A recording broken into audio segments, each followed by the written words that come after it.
What exactly are we talking about? Politics. Sports. Education. We'll tell you anything you want to hear. We talk, you listen. Big's Golf Talk. Well, here you all are, waiting to hear my broadcast. How very nice of you. Big's Golf Talk. America is talking. Talking and yakety yak. Blah, blah, blah. It's all about talk. A place for information, advice, golf news, golf reviews, and of course, golf humor. Do you know who this is? Big's Golf Talk. Comes highly recommended. You're going to feel better if you talk to him. That's the fact, Jack. Now we'll talk. Big's Golf Talk is presented by Tour Edge Golf, golf's most solid investment. Pound for pound, nothing comes close. BGT is also sponsored in part by The Distance Shoe, Squares Shoes, proof, not promise. Anson Belt and Buckle, premium belts for everyday use. AnsonBelt.com. Encore Golf, The Claw Glove by Caddy Daddy, Photo Ball Marker, and UFO Tour Golf. Connect with Big's Golf Talk on social media, Facebook, Twitter, Instagram, all at Big's Golf Talk. Subscribe with us on YouTube and iTunes, Amazon Music, and the Google Play Music Store. We're also available on iHeartRadio, Spotify, and all your Alexa devices.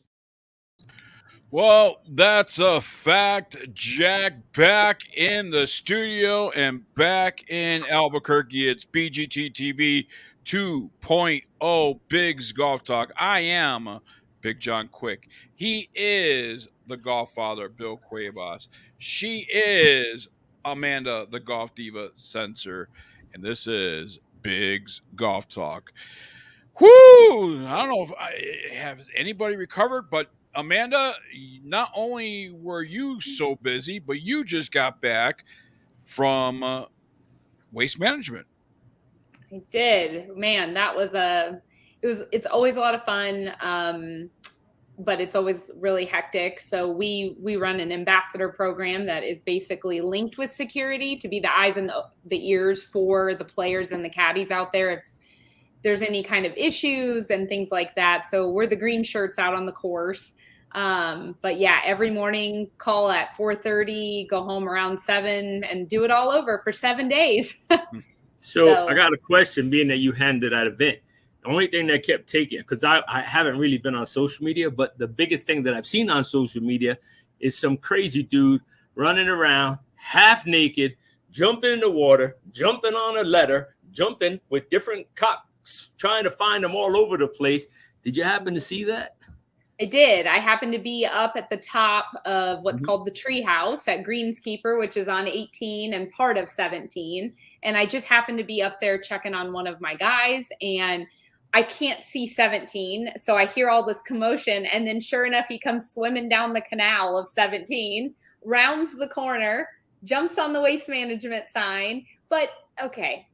So everybody says, well, if you're, security, the purple shirts and like the PD, but people say, well, why aren't you better prepared for this kind of thing? Well, we are very prepared, but when it happens, I mean, that's all they could do is let him swim to him. Like, they're not going to jump in. Yeah, I noticed that. None of the cops. No, they're not jumping in. They just to be fair, along.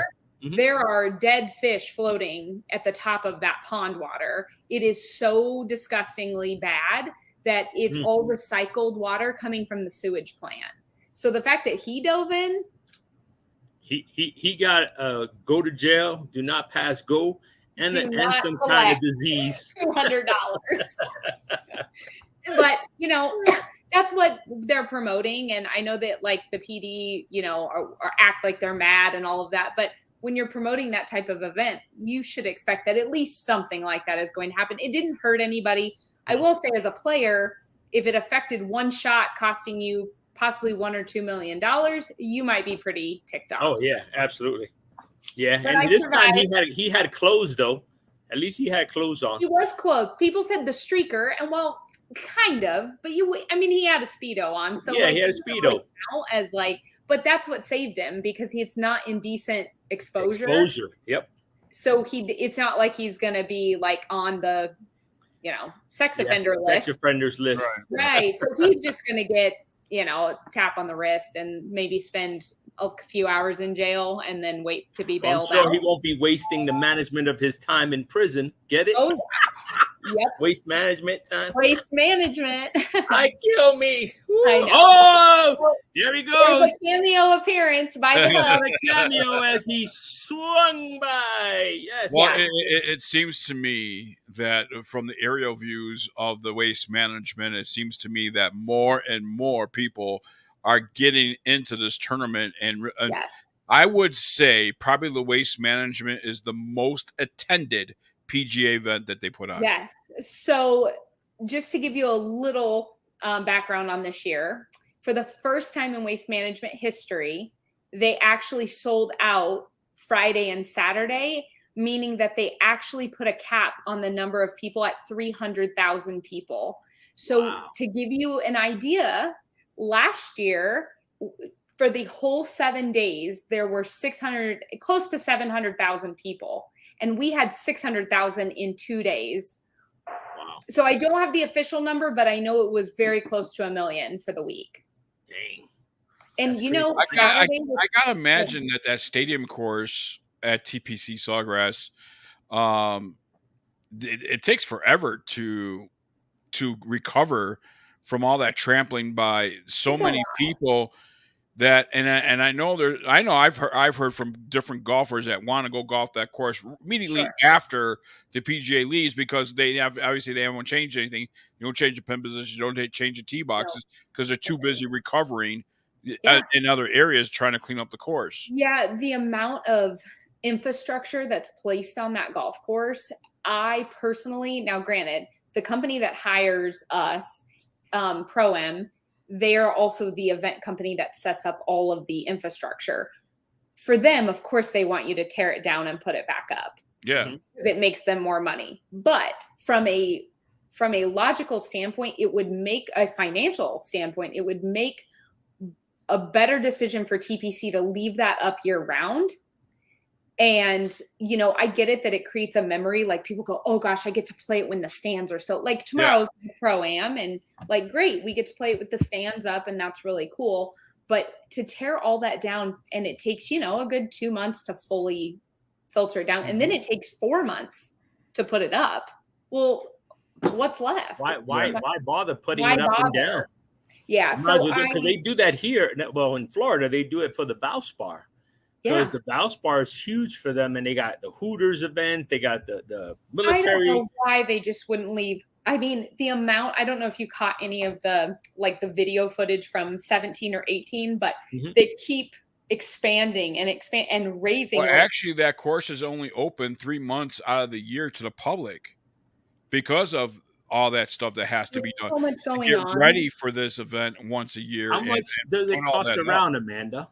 So during prime time, which would be considered winter, no, it's 500. Yeah, that's what I figured. 450, 500. You can during certain times of the year get it when the infrastructure's down and the weather's like it's not primo overseas. Believe it or not, they're like on these discount sites too. I know I see it on there for like 250. Yeah, for like 275. That's why I said 350 probably to golf it if you were to call them direct.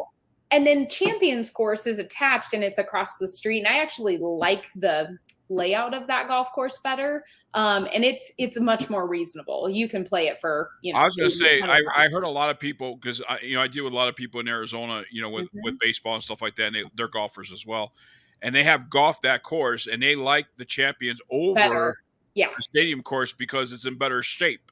I mean, just because it takes months and months and months to get it in the shape of a tournament, quality, and to see what you see on TV.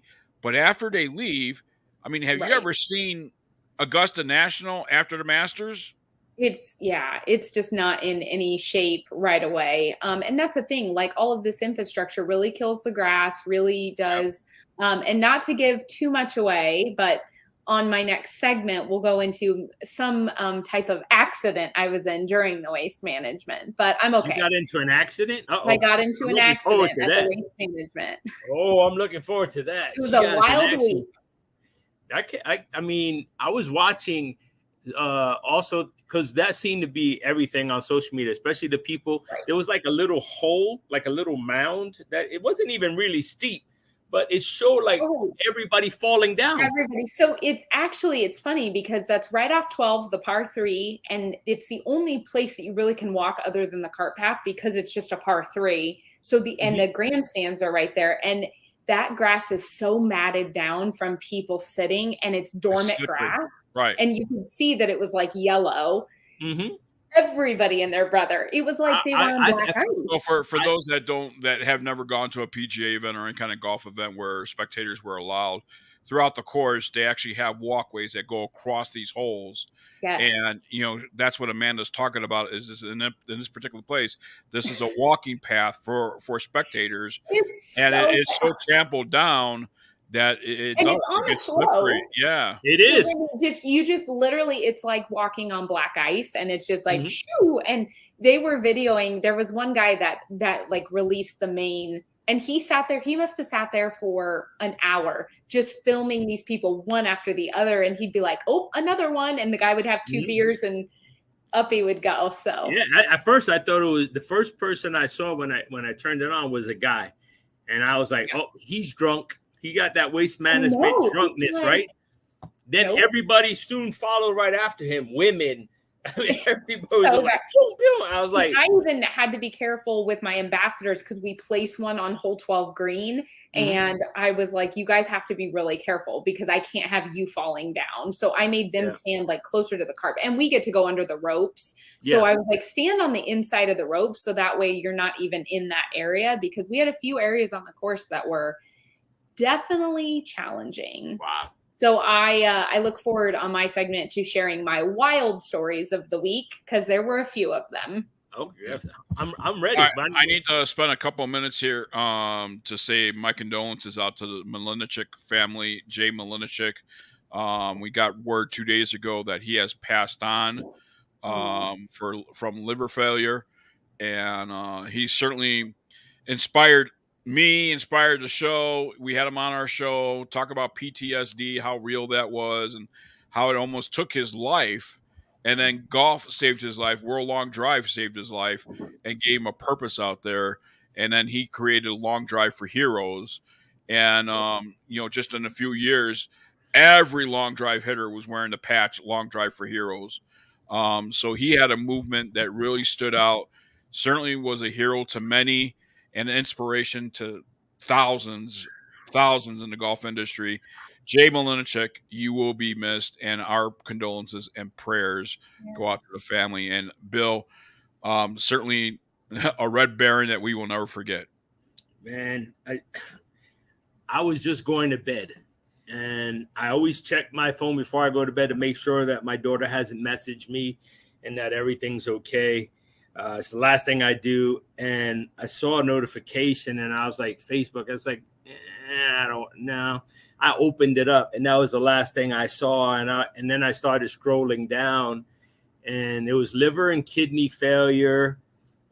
His wife Annie had posted, a few days earlier, which I didn't see, that he was in hospice basically, and he had a couple of days left.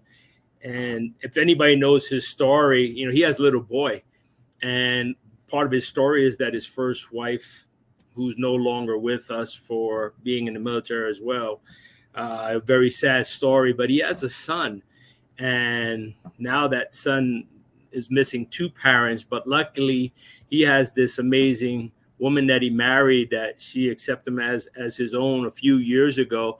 And then the dog, he has his puppy. You know what I mean?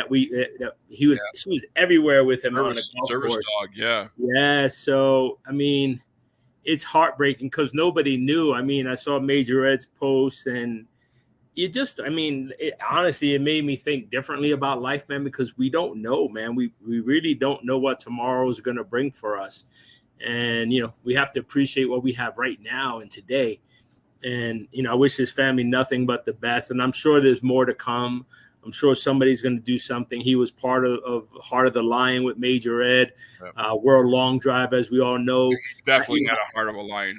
He sure did. I mean, I learned stuff in the last 3 days that I had no clue of. You know, he was an instructor of karate for the Marines. He was a black belt. I had no clue. You know what I mean? So you find out more and more, and we spent time with him. And then, of course, all his memories started popping up when we were at the Foes of Honor in Oklahoma, when I was with him and Larry, the cable guy, and the pictures are popping up and everything's running through your head and you have no idea. And it seems like yesterday, you know what I mean? But now you know that next time, like, we look forward to going to the PGA show, to this event, to the Heart of a Lion Foundation. You know, one thing I remember every year is Jay's always got a new idea, and Jay always texted me in the middle of the night, bro, can I call you? I got this idea. I want to be on the show, bro. You know, and you know, one thing that I want to say is Jay Malenichik, you know, you will be missed, but never forgotten. Never. Yeah. So it's been rough past month, man. Yeah. Greeny, we lost two amazing human beings, man. Too young, very young, man. So here's to living life, and don't take life for granted, folks. Just keep moving forward. Enjoy Live your family. every day like it's your last. That's right, man, because we're not promised tomorrow. So keep it going. Rest in peace, Jay. Rest in peace, Jay, and hit those long drives with God now, baby. Oh, yeah. All right. More Biggs Golf Talk, BGT TV 2.0. We'll be right back right after this.